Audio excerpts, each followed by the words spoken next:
Good morning, good afternoon, or good evening, depending on where and when you are watching this.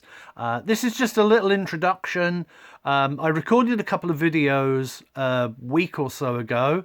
They were meant to be released ahead of the book coming out, but as you can see here, the books arrived a little bit earlier than I expected, so I got my print run a couple of days ago. So I decided, well, I didn't want to hang around. We were already generating a bit of excitement on the old Facebook page. So I thought, well, let's get the book out there, allow people to actually see it, read it, rather than me telling them how good it is. They can see for themselves whether they agree with me. So anyway, I'm still going to do these two little videos, but please understand they were meant to come out earlier than the release of the book. So if I discuss the book's approaching release, you'll understand why. Anyway, I'm going to hand over to myself to talk about Action, the Sevenpenny Nightmare, and I'll talk to you again soon. Bye.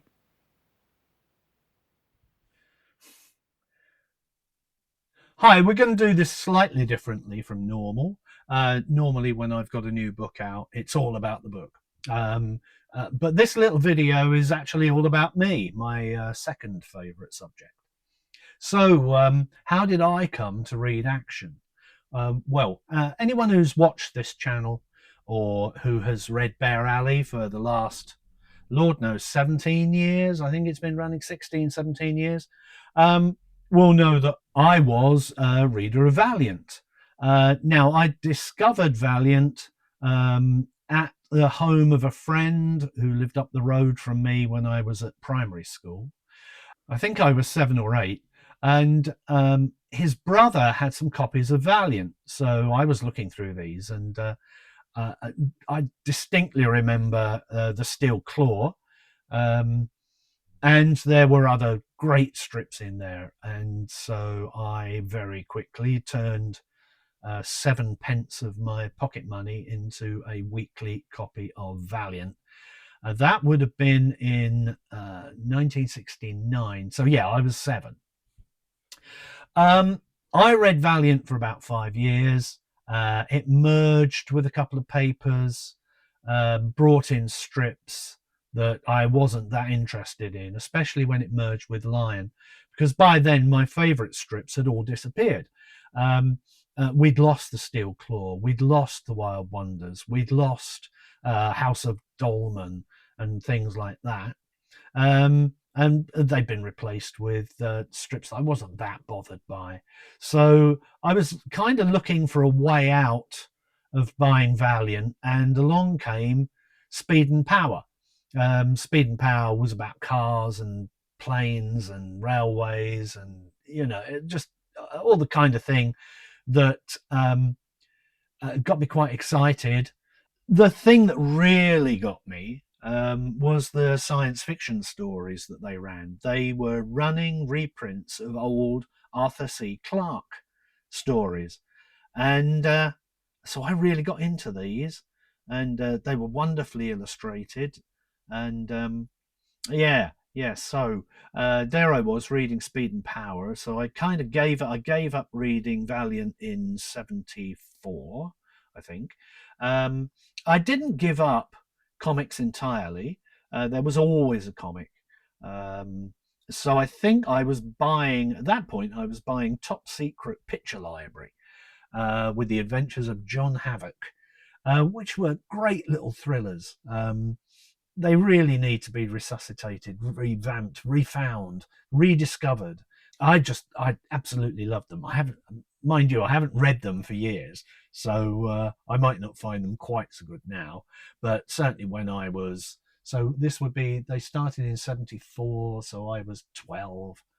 Um, yeah, for a 12-year-old me who was also reading other thrillers and crime novels at the same time, I found them fantastic. They were brilliant. So I was reading that through 75 along with Speed and Power, and going down the library and reading a lot of science fiction. And in 76, Top Secret Picture Library came to an end, February 1976. And by coincidence, Action #1 came out. And I looked through the first issue, and there was Dredger, DI6. I did love a spy thriller. Um, it was quite violent, but no more violent than a James Bond movie. So I was already a big James Bond fan by then, and so it didn't shock me. Um, it was just a better spy thriller than the kind of thing that had appeared. The only spy thing was School for Spies, where they trained schoolboys to be spies. And, that was just weak. Dredger was far more, adult to this 12-year-old. So I really enjoyed Dredger. And the other one that I really liked was The Running Man. The Running Man saw an athlete.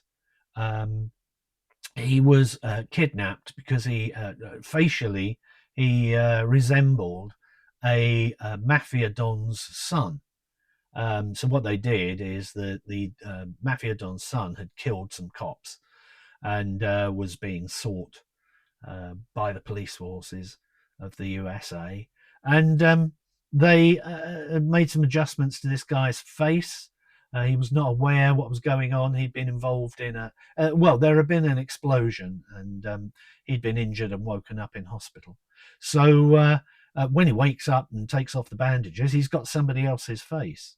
And I just thought that was a brilliant idea, fantastic idea. And yeah, and away it ran. So yeah, that was Action. I didn't mind the war stories. I liked the anthology format of old British comics. So there was a couple of war stories. There was a football story. There was and this is the sort of thing that I was used to in Valiant, but they were dialed up. Action was Spinal Tap. They went up to 11, which was one more than Valiant could ever go to. So that's how I came to Action, and I read the first series all the way through. Then it got dropped, and then it came back. It came back the following December, and I looked at it, and I don't know whether I'd moved on by then. I decided that I was going to spend my money elsewhere. It was December 1976. I wasn't reading Battle. I wasn't reading 2000 AD because 2000 AD had still to appear. But I must have been reading something else. I almost inevitably was reading a comic. But certainly by the age of 14, during that summer, the summer of 1976, it was really hot. And I read dozens of books. I read pretty much everything by Arthur C. Clarke that I could get hold of at the library. And I had access to two libraries. I had access to our local library at Broomfield and to the library in Chelmsford, which was much bigger. So I read, all of Arthur C. Clarke, most of Isaac Asimov during that summer. Clark's had a very good selection of science fiction. So I was also starting to buy paperbacks by A. Van Vogt and people like that, who I'd been introduced to by reading Mike Ashley's History of the Science Fiction magazine. That appeared in SF Monthly, which was a big poster magazine. And I had Science Fiction Monthly posters up on my wall when I was a kid. And it was those like Chris Voss, Peter Elson, Colin Hay, Tony Roberts, those sort of covers just took me to all sorts of writers. So, I'd be reading old pulp stories from the 30s by E. Doc Smith and Jack Williamson, and you'd have the latest novels also had the same covers. Chris Voss also did covers for J.G. Ballard, for instance. I know Brian Aldiss always hated having spaceships on his books, because I think he only wrote one book that involved a spaceship. And just picking up the covers, or being attracted to the covers, just I read a very, very wide range of books.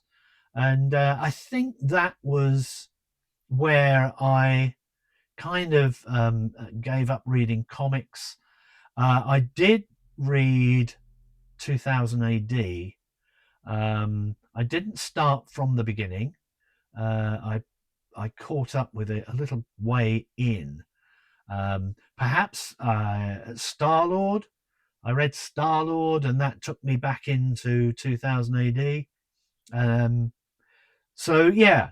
So, but Action was certainly second only to Valiant as a weekly anthology comic. Those two absolutely my favourites. I've always treated TV Century 21 as slightly different because it was adapting some of my favourite TV shows. I loved Thunderbirds and all the other Jerry Anderson shows. So I always treated that slightly differently to the weekly black and white anthology comics. So anyway, that is my background in reading Action. And I think for the next little video, what I'll do is I'll tell you how I came to write this book, because it's got a bit of a convoluted story, and might interest some people. I don't know. I do hope you'll read the book when it comes out. As I sit here, I am actually waiting on a copy of the proof to arrive.